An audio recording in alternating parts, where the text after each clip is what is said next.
Good afternoon, ma'am. Good afternoon. Good afternoon. Good Good afternoon. afternoon. ma'am. Good afternoon ma'am. Ma'am मुझे chapter में एक question. हाँ बोलो बेटा। मैम अगर ऐसा क्वेश्चन दिया why Indian artists become jobless and poor है तो मैम हम लोग आंसर दिया नहीं है मैम, सिर्फ ऐसा ही दिया है। हाँ अगर ऐसा क्वेश्चन पूछा हो ना तो आपको इकोनॉमिक इफेक्ट लिखना है। ओके मैम, ऐसा लिख सकते हैं because Britishers adopted various difficult practices to ruin the prosperous Indian industries because of which it completely collapsed.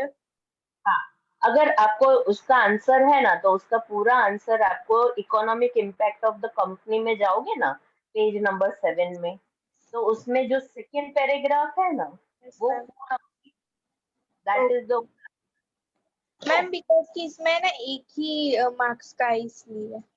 हाँ, लेकिन इसमें इतना अगर अच्छा 1 मार्क्स का है तो फिर आपको उतना लिखोगे तो भी चलेगा। To sign the contract for proving quantity, फिर उनको वीवर को रिफ्यूज किया जाता था, पनिश किया जाता था, लैश किया जाता था, जेल किया जाता था, ये सब भी लिख। ठीक है। यस ध्वनि। मैम स्कूल में चैप्टर 9 चल रहा है। चैप्टर 9 चल रहा है, ओके बेटा। हमारे में चैप्टर 8 चल रहा है मैम। 8 तो हमारा हो गया बेटा। हाँ बोलो मैम हमारा 16 चल रहा है। 16 चल, अच्छा यानी 13 14 नहीं करवाया, सीधा 16 करवाया। Yes ma'am. How come? Which school it is? Tejas. Okay. तेजस उल्टा जा रहा है। 16 that means climate सीधा करवाया है तुमको। हमें तो 8 चल जाती फर्स्ट के बाद। हाँ हमारे में। हाँ मैम। अच्छा तुम यस लोगों मैम, हमारे में भी 8 इस संडे को एग्जाम है एसएस का, आपको मिला? No ma'am. No ma'am. Syllabus कौन सा है? नहीं मिला। मानसी मैम ने बोला कि एसएस की है। मैम कौन से लेसन? मैम अभी बोला मानसी मैम ने ऐसे लेकिन Yes, चैप्टर ma'am. नहीं बोला मैम। चैप्टर नहीं। कोई बात नहीं, मैं बता देती हूँ, नो वरीज। अच्छा चैप्टर 1 एंड 30 ये दोनों चैप्टर एग्जाम में आने वाले, ठीक है? 1 and 13। मैम कौन सा? Okay ma'am. Chapter 1 and 30. This both will come in exam. Okay ma'am. Okay ma'am. Ma'am long question आएंगे। लॉन्ग क्वेश्चन आएंगे, 3 मार्कर्स आएंगे, 4 मार्कर्स आएंगे, सब कुछ आएगा। 1 मार्कर आएगा, 2 मार्कर आएगा। पेपर कितने मार्क्स का होगा? अभी मैंने देखा नहीं, लेकिन 30 to 40 मार्क्स का होगा। 40 मार्क्स लेके चलो। मैम वर्कशीट में से ही आएगा। It is not necessary, don't rely on worksheet. कहीं से भी आ सकता है, टेक्स्ट बुक में से भी आ सकता है, वर्कशीट में से भी आ सकता है, एक्सरसाइज में से भी आ सकता है। 9 10th में मैम ओशन में से भी आ सकता है। ओशन। क्वेश्चन कर लो, क्वेश्चन कर लो, कोई दिक्कत नहीं है। यस मैम उसमें तो सबको दिया हुआ है। मैम या मैम मैं ना लास्ट सेशन में मैं एब्सेंट थी, तब बता सकते हो आपने कौन सा चैप्टर करवाया? बेटा हमने चैप्टर आई थिंक तो 2 हमने कंप्लीट कर दिया विद एक्सरसाइज क्वेश्चन कराई। आंसर। Yes ma'am. 2 कंप्लीट। तक वो कंप्लीट हो गया। हाँ मैम ओके। उसकी एक्सरसाइज करवा दीजिए। हाँ एक्सरसाइज हो गई। That means the whole chapter we had already completed, right? So now on Saturday when we will meet, if you have any query for 1 and 13 chapter, you can ask me, right? I'll solve doubts of yours of 1st and 13 chapter on Saturday, right? Let's continue today with Excuse me, ma'am. yeah. Nothing, ma'am. Now we will start next chapter, that is chapter 9। 9 किसकी school में ma'am एक काम करो दो ना, ma'am अभी 13 chapter ही करा दो ना। 13 चैप्टर ऑलरेडी हो गया बेटा। 14 करवा दो। हाँ सॉरी 14 18 हम नहीं, लेकिन नाइन 14 किसी की स्कूल में शुरू नहीं हुआ है ना। मैम 9 9 शुरू ऑलरेडी, हुआ है हमारे स्कूल में। हाँ 9 शुरू हो गया है तो 9 मैम करवाइए। 14 मत करवाना मैम, क्योंकि 13 और 14 में मैम कंफ्यूज हो जाएंगे मैम। यस 14 मैम, चलाओगे और 13 भी चलाओगे ना मैम, यस तो मैम मैम ऐसा होगा। हो जाएंगे मैम हम। इसके लिए मैम 14 मत करवाना टेस्ट से पहले। ठीक है, okay, no worries, we will start 9th chapter, fundamental rights, fundamental duties and directive principle of state policy, वो हम शुरू करेंगे, ठीक है। Okay ma'am. Take out your textbook, let everyone enter, still students are chapter entering. 9 ना, fundamental rights. Yeah, chapter 9.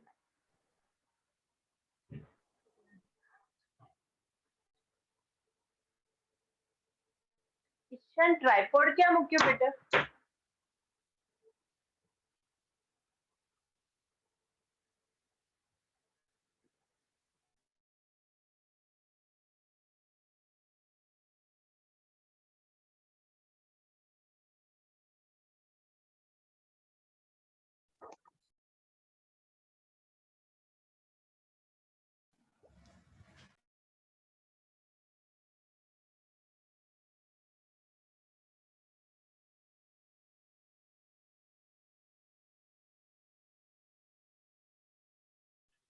Okay.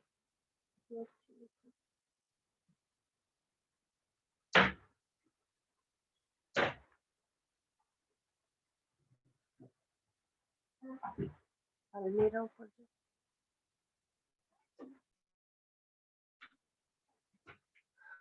Okay. Now,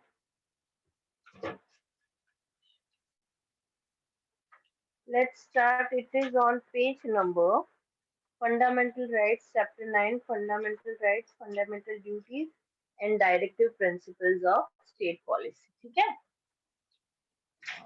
Today is which date? What date it is? 29, I think so. yes 29 ma'am. Yes, ma'am. Okay. 29. Yes ma'am. Chapter 9. Ma'am board नहीं दिख रहा। एक minute बेटा, मैं लगा देती हूँ। Now you can see. Ma'am आपका उल्टा मैम अभी मैम उल्टा उल्टा है कैमरा।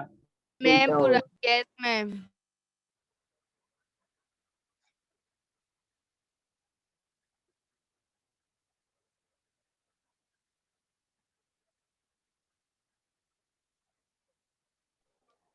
अभी टेढ़ा है। यस मैम, अब सही आ रहा है। अब सीधा है। यस मैम अब ठीक है।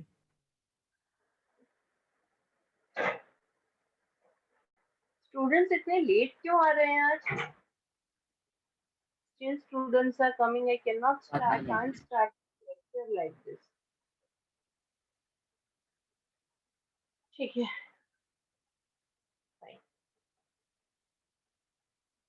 At least students come in the class at time. 30 है तो 30 पे आ जाया करो, right? Okay. Now Ma'am, see. I joined at 2 o'clock. Okay. Now here what we are going to discuss, fundamental rights.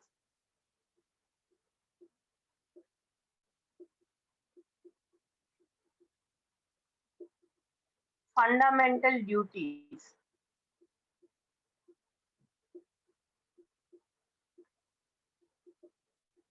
And directive principles. पहले मैं इसका मतलब समझाऊंगी आपको कि इसका मतलब क्या होता है, उसके बाद हम समझेंगे कि ये होता क्या है, तभी आपको समझ में आएगा कि व्हाट एग्जैक्टली इट मींस। जब मैं बात करती हूँ फंडामेंटल राइट्स की, फंडामेंटल राइट्स का मतलब क्या होता है कि हमारा कॉन्स्टिट्यूशन है, हमारे कॉन्स्टिट्यूशन में पहले से हमारे हक क्या है, मतलब हमारे हक क्या है, हम किस तरह से एज अ इंडियन हमें रहना चाहिए, हमें जो लॉ हमें हमें राइट्स देता है, हमें कॉन्स्टिट्यूशन हमें राइट्स देता है, हमारी गवर्नमेंट हमको राइट्स देती है, उसे कहते हैं फंडामेंटल राइट्स, यानी हमारे हक हमारी कंट्री में जीने के लिए, राइट। जैसे कि हमें फ्रीडम ऑफ स्पीच है, इक्वालिटी है, राइट अगेंस्ट एक्सप्लॉयटेशन, अगर आपको कोई एक्सप्लॉयट करता है किसी भी तरह से तो आप उसके लिए आवाज उठा सकते हो, right to choose your religion, your language, everything. तो ये सब हमारे हक है जो हमसे कोई ले नहीं सकता, राइट। तो that is known as a fundamental rights, उसकी बात करेंगे, राइट।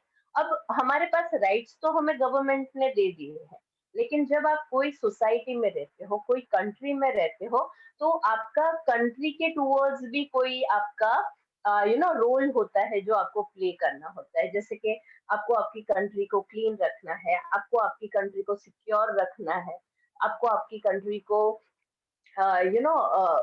एक्सप्लॉयटेशन और वायलेंस से दूर रखना है, आपकी कंट्री की पब्लिक प्रॉपर्टी को नुकसान ना हो, आपके कल्चर को नुकसान ना हो, आपकी सोसाइटी को नुकसान ना हो।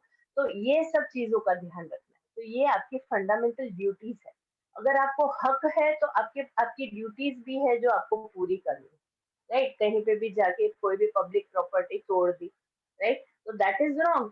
तो आप किसका नुकसान कर रहे हो? आपका ही नुकसान कर रहे हो, क्योंकि वो पब्लिक प्रॉपर्टी आपके टैक्स में से ही बनी है। सरकार पैसे कमाने भी नहीं जाती है और छापने भी नहीं जाती। जो आप टैक्स पे करते हो वही सरकार आपको वापस देती है, right. So it is very important कि हम हमारी ड्यूटीज हमें पता हो कि what are our fundamental duties, ठीक है। अब जैसे कि डायरेक्टिव प्रिंसिपल्स, अगर मैं डायरेक्टिव प्रिंसिपल्स की बात करूँ ना, तो अगर आप मम्मी को बोलोगे कि मम्मी मुझे इस जगह पे जाना है, ये रास्ता है, ये घर है, या फिर ये एड्रेस है, मुझे यहाँ जाना है, तो मम्मी आपको क्या कहेगी कि बेटा सीधा जाना, लेफ्ट लेना, राइट लेना, ये आएगा, यहाँ पे आ जाना। तो ये है डायरेक्टिव प्रिंसिपल्स, यानी मम्मी ने आपको रास्ता बता दिया, राइट, कि आपको इस तरह से करना चाहिए, इस तरह से नहीं करना चाहिए। फिर घूम के वो उस जगह पे जाते हो या फिर सीधे जाते हो, इट्स अप टू यू, या फिर आप नहीं जाते हो, राइट। तो डायरेक्टिव प्रिंसिपल्स भी हमारे कॉन्स्टिट्यूशन में लिखे हुए हैं, जो हमारी गवर्नमेंट को बताती है कि आपको किस तरह से कंट्री को कंट्रोल करना चाहिए या किस तरह से कंट्री को चलाना चाहिए, राइट। तो उसके बारे में सब कुछ दिया हुआ है, उसे डायरेक्ट इसीलिए कहा जाता है डायरेक्टिव प्रिंसिपल। डायरेक्टिव प्रिंसिपल का मतलब क्या होता है? Keep your mic mute everyone. Directive principle का डायरेक्टिव डायरेक्टिव मतलब डायरेक्शन, प्रिंसिपल्स मतलब पॉइंट्स। बहुत सारे ऐसे पॉइंट्स है जो गवर्नमेंट ने, हमारे कॉन्स्टिट्यूशन ने हमारे लिए ऑलरेडी लिखे गए हैं कि कॉन्स्टिट्यूशन किस तरह से चलाना चाहिए। अगर आप आप सरकार चला रहे हो तो कैसे चलाना है, आप अगर फाइनेंशियल एक्टिविटीज करनी है तो कैसे करनी है, आप रिलीजियस एक्टिविटीज में जाते हो तो एज अ गवर्नमेंट आपको क्या क्या ध्यान रखना है। तो ये सब सलाह सलाह जिसे कहते हैं ना, कि आपको एक सलाह देने के लिए एक पॉइंट रखा है, पर वो फिर गवर्नमेंट पे है कि वो उसको चूज करती है कि नहीं करती है, वो उसको फॉलो करती है कि नहीं करती, वो अलग बात है। यानी आपको बता देते हैं कि आपको ऐसे ऐसे करना है, पर अब आप कर रहे हो कि नहीं कर रहे हो, इट्स अप टू यू। तो उसे कहा जाता है डायरेक्टिव प्रिंसिपल। समझ में आया? Fundamental rights, fundamental duties, Yes, ma'am. समझ Yes, में आया? ma'am. ओके। Yes. तो ये सब, हाँ। तो अब हम सबसे पहले बात करेंगे राइट्स। राइट्स मतलब क्या होता है? जैसे कि मैं अगर बात करूं कि राइट्स मतलब क्या, हक, राइट। हक किसे कहा जाता है? कि जैसे आप कहीं पे खड़े हो और कि कोई कुछ गलत हो रहा है, राइट, तो आपको बोलने का हक है। फिर आपको कुछ लग रहा है कि कुछ गलत हो रहा है, तो आपके पास ये हक है कि आप उसके अगेंस्ट बोल सकते हो। कहीं बैठे हो रोड पे, बाकड़े होते वहीं पे बैठे हो, कोई कहना ये मेरी जगह मैं बैठू, तो उस पे भी हमारा हक है वैसे। ऐसा कुछ नहीं, वो तो पब्लिक प्रॉपर्टी है, तो वो कुछ भी हक इसलिए नहीं वही है। ना, कोई उस अकेला बैठ के नहीं ये मेरा बाकड़ा, मैंने जब पहले बैठा था, वैसे थोड़ी ना होता है। हाँ, ऐसा नहीं होता है, हाँ। पर हम उसकी बात नहीं करते, वो थोड़ी बहुत कॉमन बात हो गई। हम बात कर रहे हैं हमारे हक की। हक की बात क्या होती है? जैसे कि आपका घर है, राइट, और आपके घर में से कोई आपको निकाल दे, तो उसके लिए आपके लड़ना, मतलब अगर आप राइटफुली, वो आपकी जगह है, आपका घर है, तो उसके लिए आप लड़ सकते राइट। फिर एजुकेशन, आपको हक है कि आप अगर इंडिया में रह रहे हो तो ये गवर्नमेंट की रिस्पॉन्सिबिलिटी है कि आपको एजुकेशन प्रोवाइड करे। आपके पेरेंट्स आपको प्राइवेट स्कूल्स में डालते हैं वो अलग बात है, राइट, क्योंकि वो अच्छी एजुकेशन आपकी चाहते हैं। लेकिन अगर आपको लाइक फॉर एग्जांपल अगर गवर्नमेंट स्कूल्स में आपको डाला जाए तो आपको फ्री ऑफ कॉस्ट एजुकेशन मिलेगा, राइट। तो राइट टू एजुकेशन, इक्वालिटी, जैसे कि मैं एक फीमेल हूँ, राइट, तो मुझे मेरा इतना हक है कि मैं ये बिलीव कर सकूं और मैं चाहूँ कि मुझे भी एज अ मेल, जो मेल होता है उसी कंपटीशन में मैं कैटेगरी में कुछ आए। भी कर सकूं। हाँ, अगर पढ़ाई है तो पढ़ाई में, जॉब है तो जॉब में, राइट। तो हक होना चाहिए इक्वालिटी का। फिर उसमें ना धर्म आता है, ना कोई जेंडर की बात आती है, सब इक्वल है, राइट। वहां पे कुछ भी नहीं देखा जाता है, उससे इक्वालिटी की बात करते हैं, राइट। फिर हम बात करते हैं फ्रीडम की। फ्रीडम का मतलब क्या होता है कि आपके साथ कुछ गलत हुआ है तो आप उसके अगेंस्ट आवाज उठा सको। आप कहीं पे अगर आपको लिखना है, न्यूज़पेपर में लिखना है, उसको बोलना है टीवी में, तो आपको बोलने का हक हो, राइट। पर उसमें ये गालियां बोलो या फिर किसी के खराब बोलो, अगेंस्ट बोलो, या किसी रिलीजन को खराब बोलो, ये सब चीजें नहीं आती। अगर आपके साथ कुछ गलत हुआ है तो उसको बोलने का आपका हक हो इन अ राइट वे, राइट। तो ये आपको है फ्रीडम ऑफ स्पीच। आप किसी भी तरह से अपनी स्पीच को कह सकते हो, मतलब आप बता सकते हो कि आपको हर तरह का फ्रीडम है। फिर आप एक इंडिया, जैसे कि इंडिया गुजरात है, तो गुजरात में से अगर मुझे अरुणाचल प्रदेश रहने के लिए जाना है तो वो इंडिया का पार्ट है। तो इंडिया के कोई भी पार्ट में मैं कहीं पे भी जा सकती हूँ, कोई मुझे उसके लिए रोक नहीं सकता, राइट। कि आप यहाँ नहीं जा सकते, ये गुजरात में हो तो आप अरुणाचल प्रदेश में कैसे आ गए, कोई किसी का हक नहीं है मुझे ये चीज बोलने का। किसी भी इंडिया के इंस्टीट्यूशन में मैं एडमिशन ले सकती हूँ, राइट, अगर मैं कैपेबल हूँ तो, राइट। तो वो मैं कर सकती हूँ, राइट। तो ऐसी बहुत सारी चीजें हैं जो हम एक्सप्रेस कर सकते हैं और कहीं पे भी फ्रीडम मांग सकते हैं। That is all freedom. Freedom का मतलब ये नहीं है कि रास्ते में ट्रैफिक है और आप बीच में खड़े होकर और डांस करने लगे, राइट। या फिर आपने कार आपकी रोक दी कि मेरा फ्रीडम है भाई, मेरा रास्ता है, मुझे जो भी करना है, अगर मेरे पास हक है। उसे हक नहीं कहते जब आप किसी और के टाइम को या फिर किसी और का नुकसान करो। Understood? That is not a right. Right means what? When you have a right to say something rightfully, in a right manner, at right time, and at right place. यानी हर जगह चीज का एक जगह होती है, वक्त होती है, उस तरह से आप अपने बारे में कुछ भी बोल सकते हो, राइट।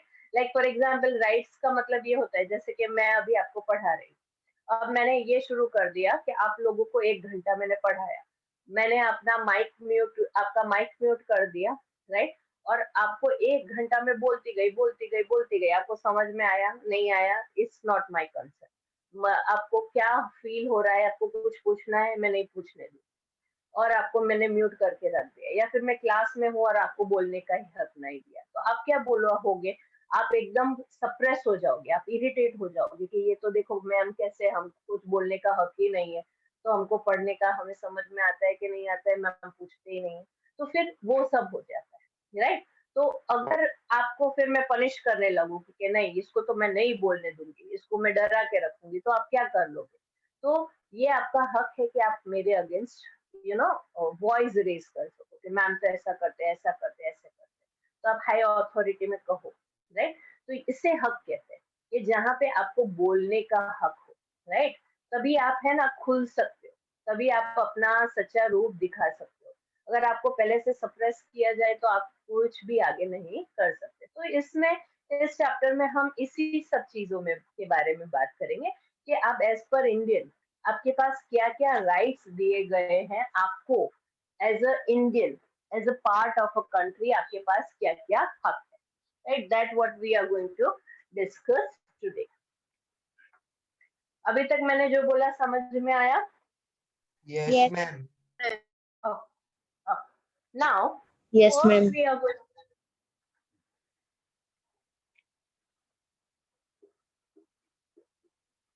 अच्छा मुझे बताओ, अगर मैं ह्यूमन राइट्स लिखूं तो ह्यूमन राइट्स का मतलब क्या होता है? हमारे हक, इंसान के हक।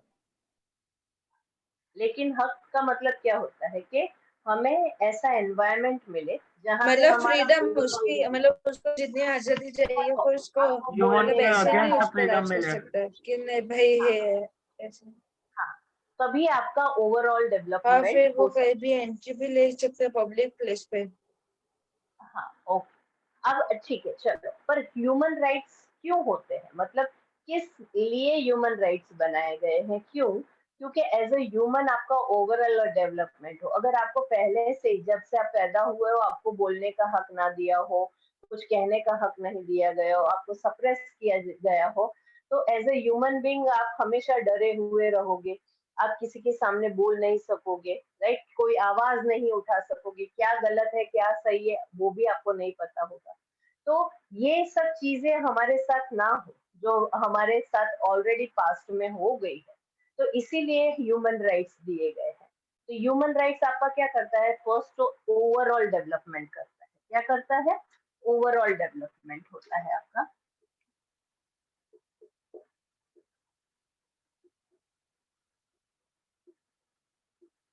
फिर सेकेंड थिंग आपका क्या होता है कि आपको एनवायरनमेंट, जो एनवायरनमेंट चाहिए वो आपको क्रिएट किया जाता है, मतलब ऐसा एनवायरनमेंट आपको दिया जाता है जहां आप बोल सको, तो आप एज अ ह्यूमन बीइंग आप डेवलप हो सको, राइट? फिर ऐसे सोसाइटी दी जाती है जहाँ पे आपको सेफ फील हो, सिक्योर फील हो। जैसे लड़कियां बाहर निकलती है या लड़के बाहर निकलते हैं घर से, तो उनको ऐसा ना फील हो कि नहीं कोई हमको मारेगा या कोई हमको हर्ट करेगा या कोई हमको टॉर्चर करेगा या कुछ भी बोल देगा।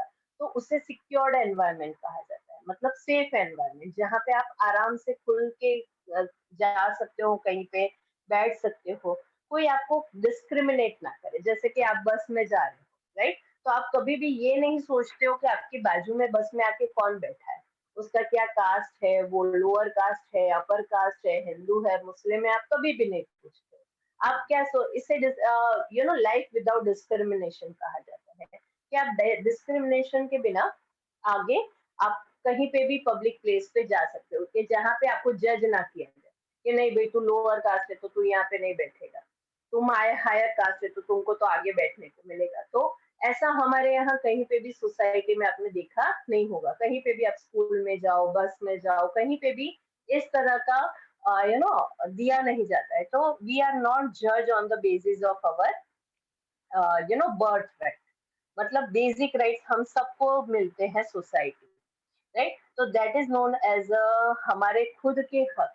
ह्यूमन राइट्स का मतलब होता है कि जब भी आप पैदा होते हो उसके साथ आपके हक मिलने आपको शुरू हो जाते हैं। They are known as a basic rights, right? और इसीलिए यूनाइटेड नेशन ने भी ह्यूमन राइट्स डे बनाया है जहाँ पे उसे सेलिब्रेट किया जाता है, right? On 10th December 10 December 1948। That is a human rights day, right? और उसमें ह्यूमन राइट्स बहुत सारे कॉन्स्टिट्यूशन में एडेड किए गए हैं कि हमारे हमारे क्या क्या हक है, तो उसके बारे में हमें बात की गई है। जैसे कि हम ह्यूमन बींग है तो हमारा ये हक है, अगर हम पैदा होते हैं तो हमें ये 5 चीजें तो गवर्नमेंट को प्रोवाइड करनी ही पड़ेगी। Food, cloth, shelter, education, health. मैं बोलूं फिर बाद मैं जब क्वेश्चन बोलूं तब बोलूं। Food, shelter, right? क्लोथ्स है, एजुकेशन है और हेल्थ फैसिलिटी। ये चीजें पहले सब ऐसा बोलते थे रोटी कपड़ा मकान, अब रोटी कपड़ा मकान में हेल्थ भी एडेड हो गई है और एजुकेशन भी एडेड हो गई है। ये 5 चीजें आपको, आपका हक है। अगर आप गरीब से गरीब हो तो भी ये 5 चीजें आपको गवर्नमेंट को प्रोवाइड करनी ही, यानी गवर्नमेंट आपको प्रोवाइड करेगी ही करेगी, राइट? तो आप देखते हो अभी पेंडेमिक सिचुएशन में गवर्नमेंट बहुत सारी चीजें आपको प्रोवाइड करती है, फूड है, शेल्टर है, हॉस्पिटल्स हैं, तो ये सब चीजें उनको प्रोवाइड करनी पड़ती है, राइट? तो इसी को हम कहते हैं इक्वल राइट्स। इसे हम इक्वल राइट्स कहते हैं जहाँ पे एवरीबडी विल ट्रीटेड इक्वल। अगर आपके पास ज्यादा पैसा है तो वो अलग चीज है, लेकिन अगर गवर्नमेंट हॉस्पिटल में जाओगे तो आप एक जैसे ही ट्रीट किए जाओगे. So this is what a democratic system is, or this is what human rights are, right? These are known as a fundamental rights. क्या कहा जाता है? Fundamental rights जो हमारे कॉन्स्टिट्यूशन में लिखे हुए. This all are known as a constitutional rights. Yes, Ved Panchal. Ma'am fundamental का मीनिंग क्या होता है? फंडामेंटल मतलब फाउंडेशन वाले, जो पहले से लिखे गए हैं, जो पहले से बताए गए हैं, they are known as a fundamental rights. Okay ma'am. Basic, fundamental का मतलब होता है basic.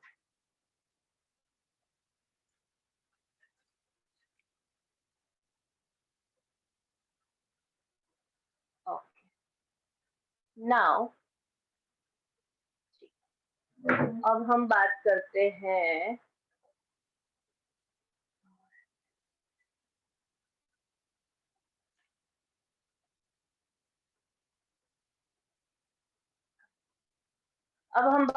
My voice is audible to you all?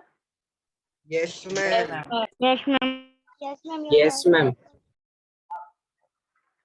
Now let's discuss Yes, ma'am. about human. Yeah. Okay, fine. अब हम बात करते हैं ह्यूमन राइट्स की, राइट? पहले इंट्रोडक्शन से शुरू करते हैं. In this previous chapter, we have studied Indian Constitution, preamble and important pillars as well as the specified characteristics. हमने वो जो पहले के चैप्टर में पढ़ा. We will study about the important characteristics of Constitution, that is fundamental rights, fundamental duties and directive principles of state policy. मतलब एक government को कैसे काम करना चाहिए. सबसे पहले हम बात करेंगे ह्यूमन राइट्स की, कि what exactly human rights are, right? तो सबसे पहले बात करते हैं, human rights are those which not only give a person his or her basic existence but also overall development. यानी ह्यूमन राइट्स का मतलब ये नहीं है कि सिर्फ आपको हक दे दिए, लेकिन आपका ओवरऑल डेवलपमेंट भी होना चाहिए. आपके पास हक होना चाहिए बोलने का. सिर्फ लिख के दे दिया तो उससे नहीं होता है. वो सच में आप उसको आप यूज करना चाहिए. वो how tactfully you use it, right? आप डेली लाइफ में आप उसे यूज करते हो, आपको पता भी नहीं होता है, और आपको आपके हक मिलते रहते हैं, right? In every democratic country, the citizens are conferred with basic rights. हर एक जितनी भी डेमोक्रेटिक कंट्री है इस दुनिया की, उन हर एक डेमोक्रेटिक कंट्री में उनके राइट्स कन्फर्ड मतलब लिखे गए हैं. उनको पता होना चाहिए. मतलब जैसे कि हम आपको 9th स्टैंडर्ड में बता रहे हैं कि भाई आपके ये हक है, तो हम क्यों बता रहे हैं? क्योंकि आपको जानकारी मिलेगी कि हाँ भाई हमारे ये सारे हक है, इसीलिए, right? A person is not discriminated on the basis of caste can experience the basic rights. यानी कोई भी इंसान को आप कास्ट के नाम पे डिस्क्रिमिनेट नहीं कर सकती, ये आपका हक है. The protection of these rights are assured by society and nation as well. मतलब सोसाइटी भी उसको अश्योर्ड करती है, और ये आपका नेशन, आपकी कंट्री भी आपके लिए ये अश्योर्ड करती है, राइट? उसके बाद the person by the birth owned rights give which are his or her basic rights which are known as a human rights. यानी आप जैसे पैदा होते हो और आपको जो जो राइट्स मिल जाते हैं, they are known as the basic rights, or you can say human rights. उसे human rights कहा जाता है. Now, United Nations General Assembly has declared human rights on 10th December 1948. मतलब जब यूनाइटेड नेशन बना, उसके साथ साथ उन्होंने ह्यूमन राइट्स डे भी डिक्लेयर किया. सॉरी, तो वो 10th दिसंबर 1948 को सेलिब्रेट किया जाता है, right? From the global announcement of human rights, certain basic and important human rights are added in the Constitution of India, and thereby these rights are protected in a dignified way. मतलब जब human rights की बात होती है तो human rights हमने बहुत दूसरे यानी जैसे कि राइट टू एजुकेशन अभी हमने 2001 में ही ऐड किया है. ये एक नया ह्यूमन राइट्स हमने दिया है, जिसमें राइट टू एजुकेशन के हिसाब से 6 साल से 14 साल के बीच में जितने भी लोग आते हैं, they should get a free education, right. अगर आप गवर्नमेंट स्कूल में जाते हो तो हाँ, ऐसा नहीं बोलना कि मैम हमको तो फीस भरनी पड़ती है क्योंकि आप प्राइवेट स्कूल में जाते हो। तो हमने जितनी जितनी जरूरत पड़ते हैं वैसे वैसे हमने राइट्स एडेड किए हैं। मतलब हमारी गवर्नमेंट ने हमारी बेनिफिशियरी के लिए बहुत सारे राइट्स धीरे धीरे ऐड किए। राइट टू इंफॉर्मेशन है, बहुत सारे राइट्स हैं। Thus, those human rights which are included in Constitution are known as human rights. अब human rights क्या है? Proclaim कैसे करें? Proclaim का मतलब declare. Human rights क्या declare किए गए हैं हमारी country? The human rights proclaim the human beings to live in a dignified way. Dignified way का मतलब है proudly.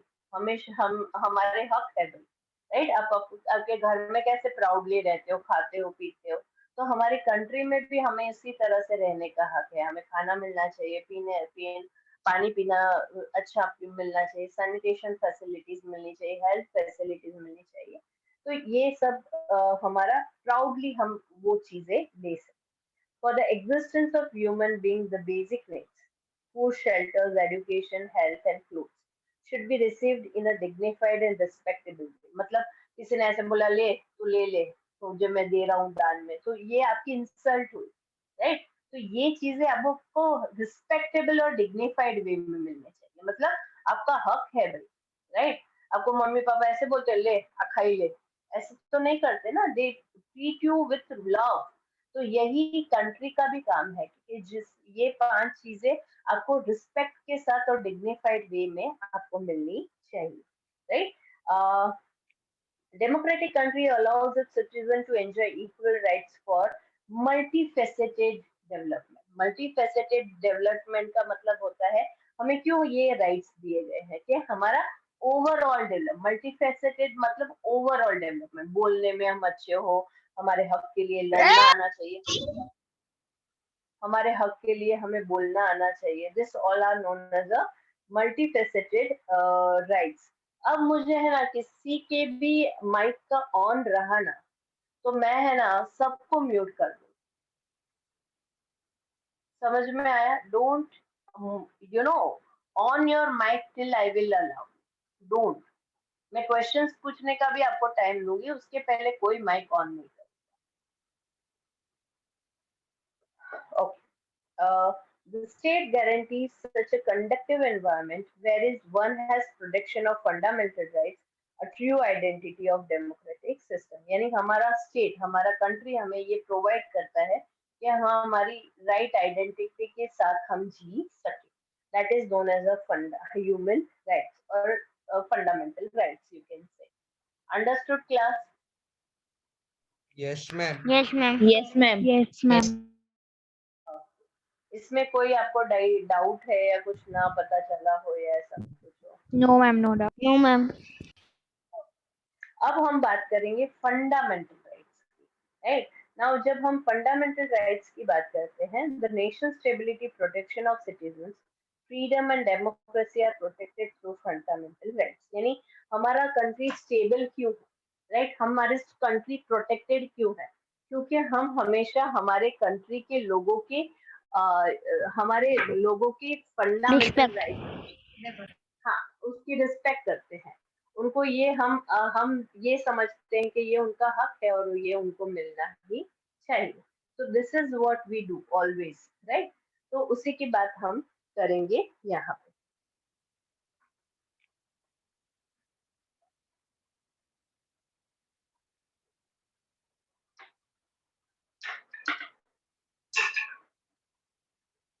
नाउ फर्स्ट राइट की बात हम करेंगे। तो बहुत सारे राइट्स हैं, उसमें हम सबसे पहले बात करेंगे राइट टू इक्वालिटी।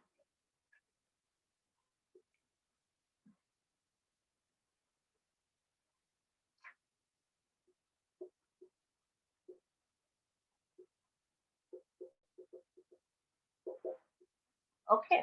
जब हम राइट टू इक्वालिटी की बात करते हैं, जैसे मैंने समझा है, इक्वालिटी मतलब we all are equal, that is known as a equality, right.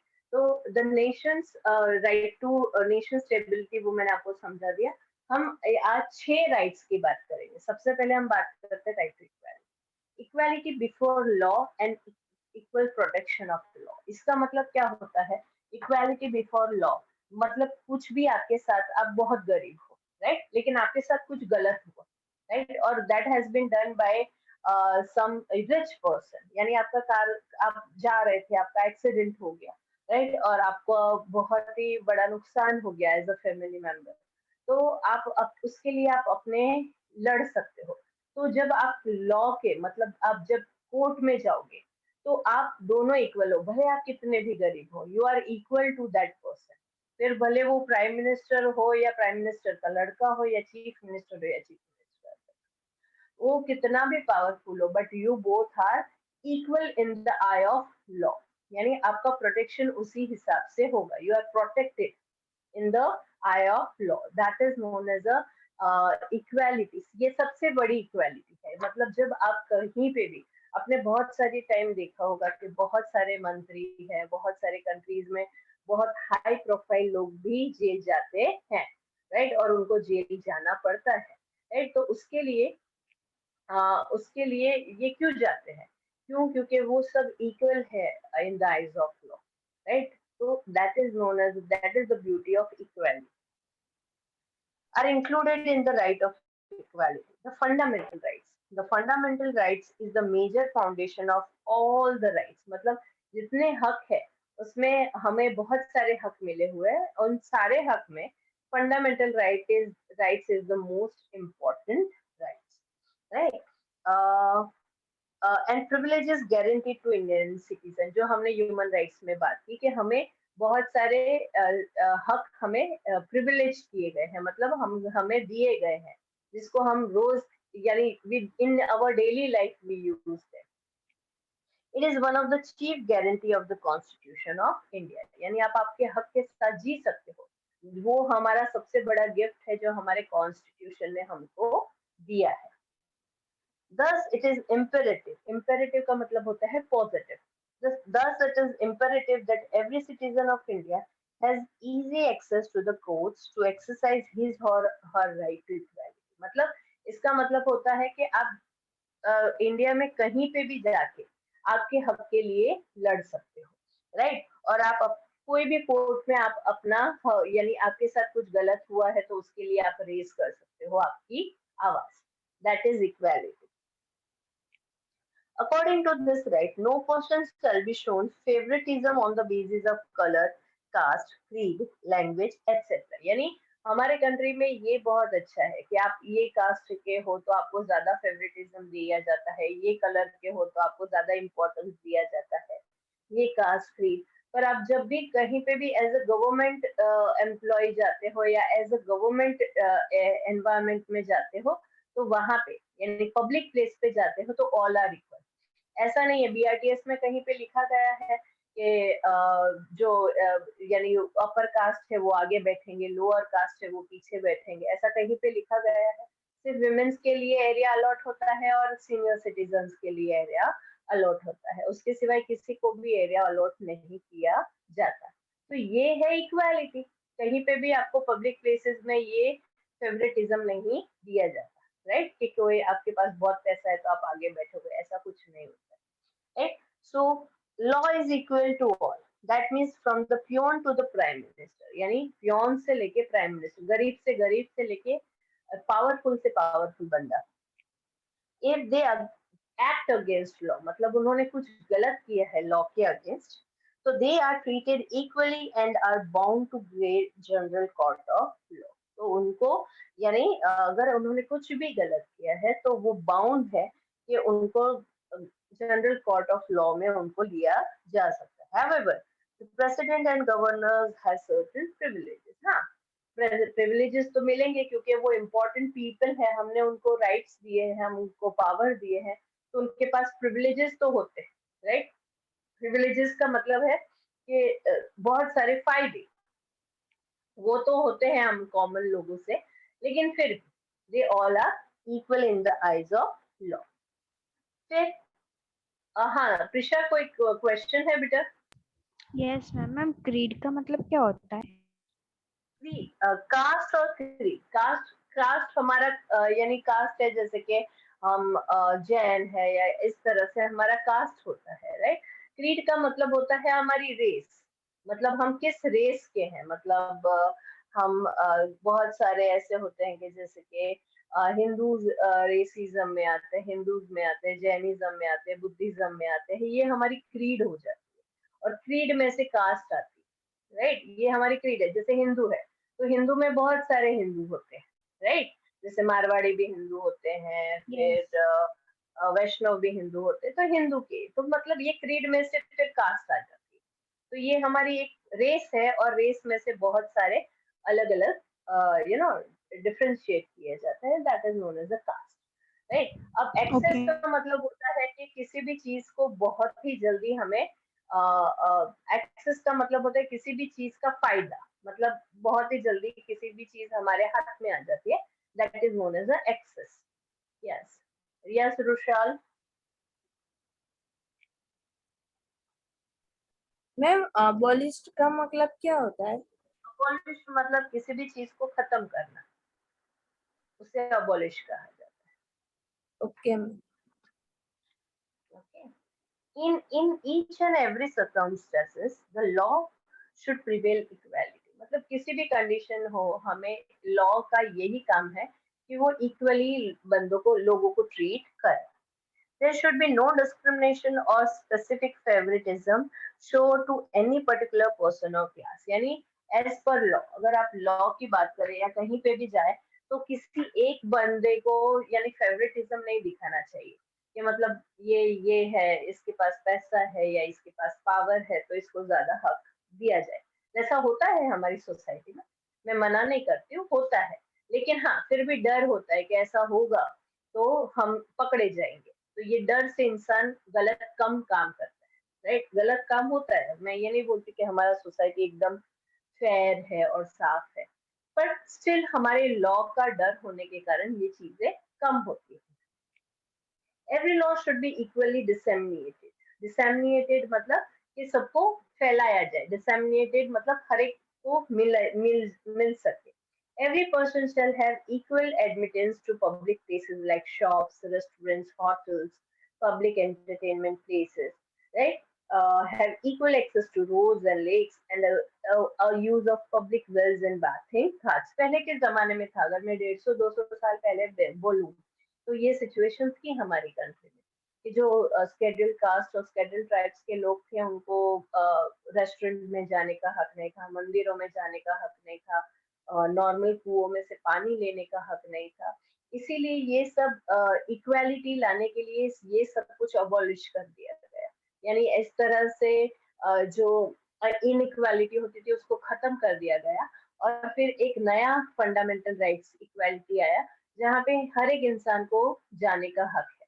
तो मैं आपको यही हमेशा हर बार एग्जाम्पल यही देती हूँ इक्वालिटी का, कि आप कहीं पे भी रेस्टोरेंट में जाते हो तो आपके बाजू के टेबल में कौन बैठा है, यू डोंट बॉदर, राइट, कि आप बॉदर नहीं करते हो कि कौन बैठा है। पहले के जमाने में ऐसा था कि यू गॉट बॉदर्ड, राइट, आपको जानना होता था और फिर उस हिसाब से आप उस बंदे को ट्रीट करते थे। लेकिन अब आपके ट्रेन में कौन बाजू में बैठा है, बस में कौन बाजू पर, यू डोंट बॉदर। तो यही इक्वालिटी है, ये आपने इनबिल्ट हो गई है अब, राइट, ये अब निकल नहीं सकती। No citizen shall be discriminated on the basis of race, caste, religion, creed, descent or the place of birth in respect of any government services। यानी अब अगर गवर्नमेंट सर्विसेज की बात करें तो वहां पे ये चीजें नहीं देखी जाती कि आप कौन सी रेस के हो, कौन से क्रीड के हो, कौन सी कास्ट के हो, राइट, कौन से कलर के हो। आपको गवर्नमेंट आपके आपकी कैपेबिलिटीज पे आपको काम मिलता है। एक लाइन That रह is गई known मैम। as- कौन सी वाली? Ma'am, however, the state has the right to make any special arrangement for women and children or for the development of any socially and educationally backward वाली line.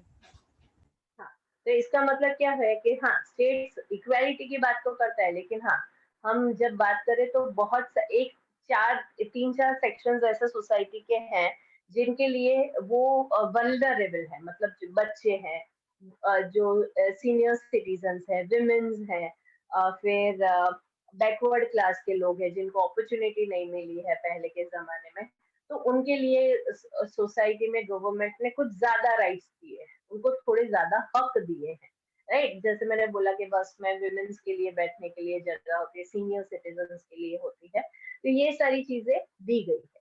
उसके सिवाय तो कुछ ज्यादा हक हमने किसी और को दूसरे रीजन के, आप पैसे वाले हो या आप बड़े कास्ट के हो, उस नाम पे हमने कोई हक किसी को दिया नहीं।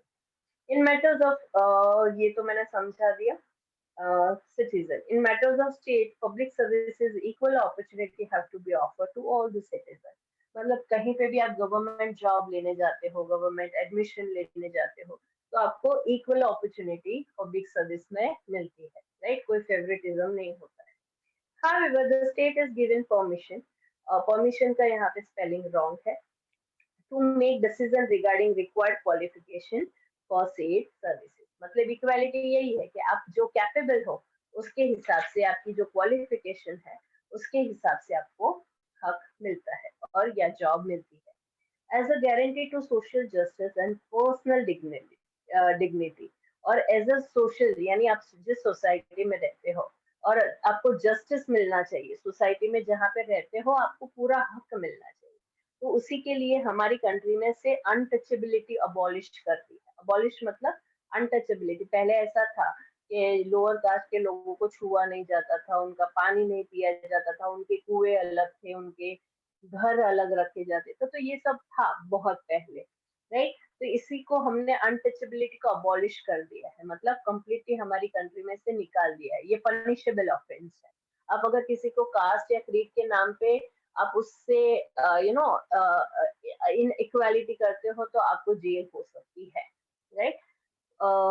And it is practice is prohibited and a punishable offence.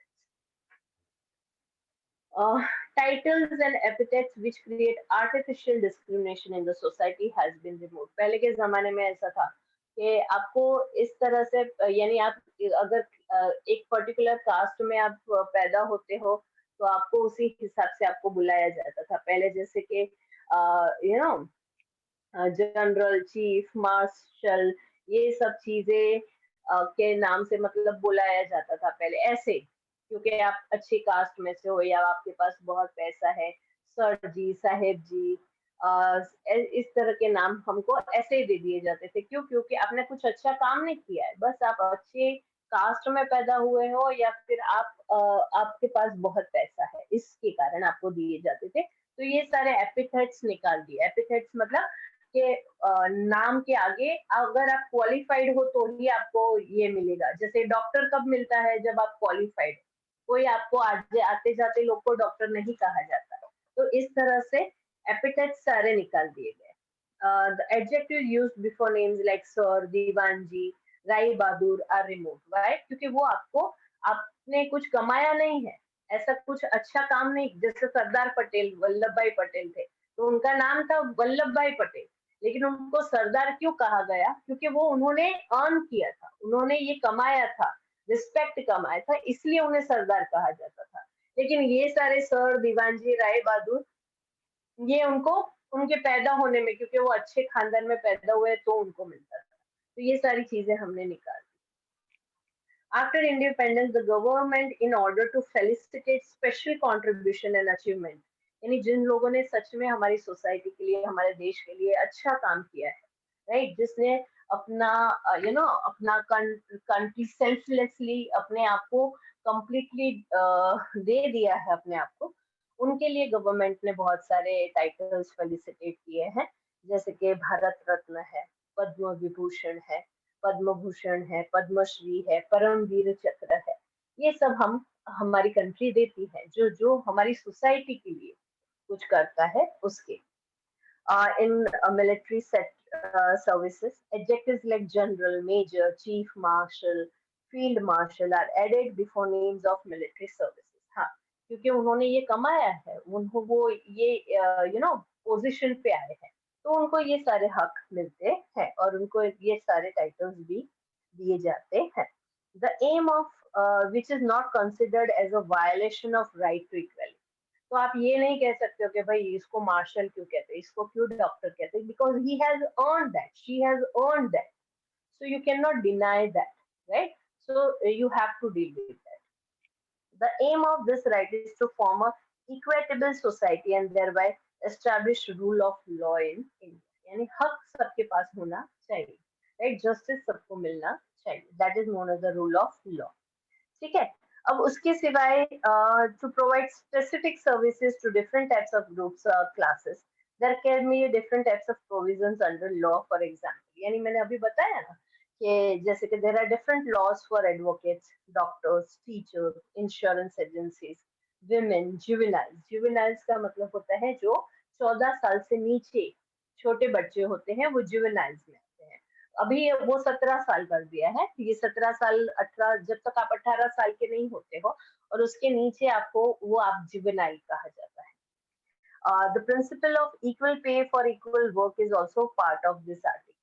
यानी ऐसा कहा जाता है कि आप विमेन हो के मेन हो. जैसे कि मैं कहीं पे काम कर रही हूँ और मैं इक्वल आवर्स के लिए काम करती हूँ, इतने ही बच्चों को पढ़ा रही हूँ, उतने ही क्लास को पढ़ा रही हूँ, और दूसरा एक मेल कैंडिडेट है और मेल स्टाफ है, वो भी इतने ही घंटे के लिए पढ़ा रहे, लेकिन उसका पे मुझसे ज्यादा है और मेरा पे कम है, तो दैट इज इनइक्वालिटी. क्योंकि मैं फीमेल हूँ, मेरा पगार कम है और उनका पगार ज्यादा है. तो ये आर्टिकल भी हमारी लॉ में, हमारे कॉन्स्टिट्यूशन में डाला गया है. That is known as the equal pay and equal pay for equal work. जितना इक्वलिटी से काम कर रहे हो तो आपको इक्वल पैसा मिलना चाहिए. This is what about equal rights. Ma'am got it आपने एवरीवन? मैम आपने जो अभी बोला था कि वो 17 साल से कम लोगों को फिर उसके बाद सुनाई नहीं दिया. 14 साल. 17 साल, हाँ, यानी 17 साल से अगर आप नीचे के हो तो आप जुवेनाइल में आ जाते हैं. जुवेनाइल एक सेक्शन होता है. जैसे कि जुवेनाइल, अगर आप जैसे कि कोई क्राइम करते हो और आप 18 साल से नीचे होते हो तो आप जुवेनाइल में आ जाते हैं. यानी ये जुवेनाइल एक वर्ड है, means under the 17 years of age they comes into under 18 years of age, they are known as a juvenile. Ma'am juvenile कहा जाता मैम आपने अभी बोला ना क्या? कि कोई भी क्राइम ऊंचा हो या नीचा उसको सजा मिलती है, तो मैम पर जो लोग थोड़े से ऊंचे का होते हैं ना, उनको जल्दी छूट मिल जाती है, मतलब जेल. अगर पैसा होता है, हाँ, ये सब है. मैं यही तो बोल रही हूँ कि हाँ, ये है हमारी सोसाइटी में, मैं मना नहीं कर रही हूँ, लेकिन हाँ, लेकिन ऐसा नहीं है कि वो एकदम छूट जाते हैं, उनको सजा तो जरूर मिलती है. ये है. यस. अगर कोई दूसरी कंट्री में होते हैं तो वहां पे सजा भी नहीं मिलती है ऐसे लोगों को, राइट. तो ये नहीं है हमारी कंट्री में, पास उनको पैसा सजा होता है इसलिए वो बेल ले लेते हैं. हमारा जो मतलब मिडिल कास्ट होता है तो उनको जेल लगती है. दैट इज डिफरेंट थिंग, वो अलग बात होती है. लेकिन हाँ, उनको सजा तो मिल रही है ना, अगर उन्होंने कुछ गलत किया. मैम जो 18 साल से नीचे होते हैं, अगर वो क्राइम करते हैं तो उन्हें भी सजा तो मिलती है ना. सजा मिलती है, लेकिन वो ऐसी सजा नहीं मिलती है कि उनको यानी फांसी दे दी जाए या फिर पूरी जिंदगी जेल में डाल दिया जाए, ऐसा नहीं मैम किया छोटी जाता. मोटी सजा मिलती है. एग्जैक्टली, क्योंकि मैम वो अभी 2 राइट से 3 डिसीजन साल की लेने के लिए, राइट डिसीजन लेनी उनमें अक्ल नहीं होती है, तो इसीलिए उनको जुवेनाइल में डाल दिया जाता है और उनको कम सजा मिलती है. लेकिन मैम वो जैसे आपने कसाब को तो फांसी मिली थी ना. वो बेटा 18 साल से ऊपर का था ओह. और उसने बहुत सारे लोगों को मारा था.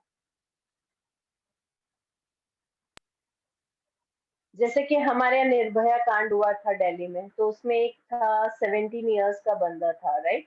तो वो 17 इयर्स ने भी वो लड़की का रेप किया था, लेकिन फिर भी उसको सजा कम मिली, 2 या 3 साल में वो छूट गया. क्यों? क्योंकि वो जुवेनाइल था, वो 18 साल से नीचे का था. इसीलिए तो ऐसे बहुत सारे केसेस होते हैं जहाँ पे बच्चों को, जो छोटे होते हैं, उनको कम सजा दी जाती है. That is different. Clear class? Yes. Yes ma'am. Yes ma'am. Yes ma'am. और कोई क्वेश्चन है बच्चा? No ma'am. No ma'am. No ma'am. No question ma'am. Okay fine. और मैंने आपको ये भी पूरा कोर्स मैंने बता दिया कि एग्जाम में क्या क्या पूछा जाएगा. फिर से मैं, अगर कोई नहीं हो तो मैं फिर से बता देती हूँ. चैप्टर 1 लिया है और जियोग्राफी का चैप्टर 13 लिया है. ठीक है. फर्स्ट चैप्टर क्या है? The British rule in India. ठीक है. and another chapter is location geological structure and physiography part 1। मैं इस बार मैप नहीं पूछने वाली हूँ क्योंकि हमने मैप नहीं किए हैं, मैं 13-14 के साथ में करूंगी। इसमें 1 मार्कर्स होंगे, 2 मार्कर्स होंगे, 3 मार्कर्स होंगे और 4 मार्कर्स होंगे। 1 मार्कर में फिल इन द ब्लैंक्स आ जाएगी, एमसीक्यूज आ जाएंगे और ट्रू और फॉल्स आ जाएंगे। मैम मैम ठीक अगर है, जैसे कि 2 मार्क्स का हो तो हम 4 पॉइंट्स लिखेंगे तो चलेगा? हाँ चलेगा। 2 मार्क्स का हो वो हम सैटरडे को सब थरली डिस्कस करेंगे, तब तक आप पढ़ लो। आपको फिर कोई भी अगर प्रॉब्लम हो तो सारे सैटरडे को हम डाउट सॉल्व करेंगे, तो संडे को आपको कोई प्रॉब्लम नहीं रहेगी। ठीक है, हम ऐसा ओके करेंगे। Ma'am. Okay any other question? No ma'am. Ma'am. Ma'am worksheet no ma'am, ma'am. Ma'am worksheet and access textbook में से ही आएगा ना मैम? वर्कशीट और टेक्स्ट बुक में से ना? मैम मेरे पास लेसन 1 और 13 दोनों की वर्कशीट नहीं है। क्यों बेटा? मैम मैं आप लेट बाद चढ़ में रही थी। हाँ हाँ मैम। तो बेटा आप क्लास जहाँ पे भी आप एडमिन से मांग लो ना, आप जिस भी ब्रांच में हो ना उनके ब्रांच हेड से मांगोगे ना तो वो आपको प्रोवाइड कर देंगे। Okay ma'am. चैप्टर 1 के आप और प्रीफर करो चैप्टर ना कि 13 हम की क्या दोनों क्या की रीड करें वर्कशीट और है वो। लर्न करें। सॉरी, तो आप प्रीफर करो कि हम क्या क्या रीड करें और लर्न करें। हाँ आप वर्कशीट करो अच्छे से, फिर टेक्स्ट बुक रीड कर लो, बस बहुत है। मैम मैम और और ये एक्स्ट्रा जो चैप्टर 1 की और 13 की वर्कशीट है वो हमको होमवर्क की फाइल में लिखनी है। हाँ लिखनी है। लेकिन मैम हम तो पहले से क्लास वर्क में लिख चुके हैं, तो मैम फिर से नहीं लिखनी ना? नहीं अगर लिख चुके हो तो नहीं मैम लिखनी। वो साक्षी मैम ने बोला था वो पेज को फाड़ के फिर उसमें चिपका। हाँ पेज को पढ़ के फाइल कर देना स्टेपल करके। ठीक है,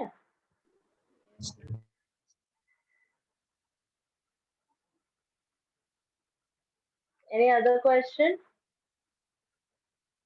नो मैम। No question.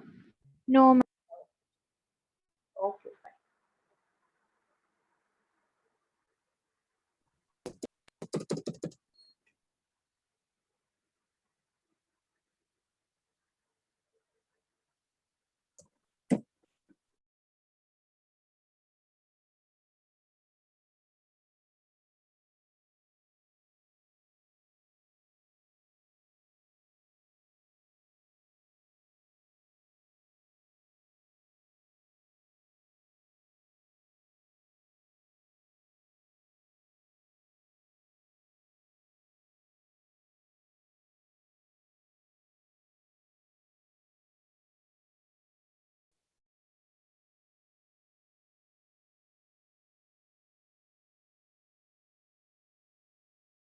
हाँ बोलो बेटा।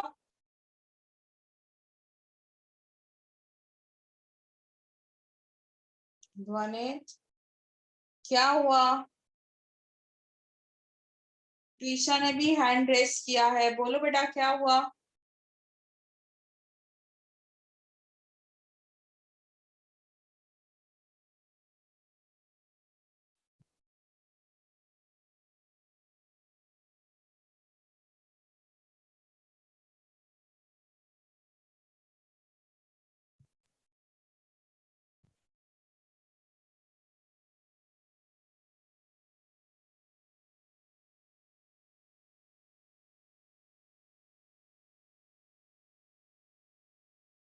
Can you speak now?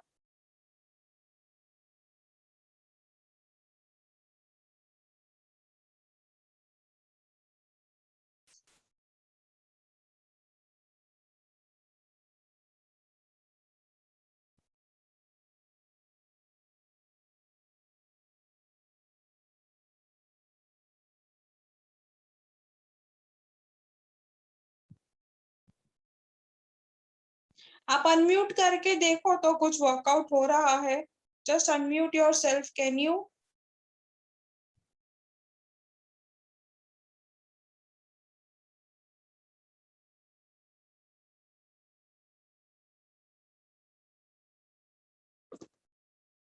नहीं हो रहा है? अच्छा, जस्ट 1 minute नाउ।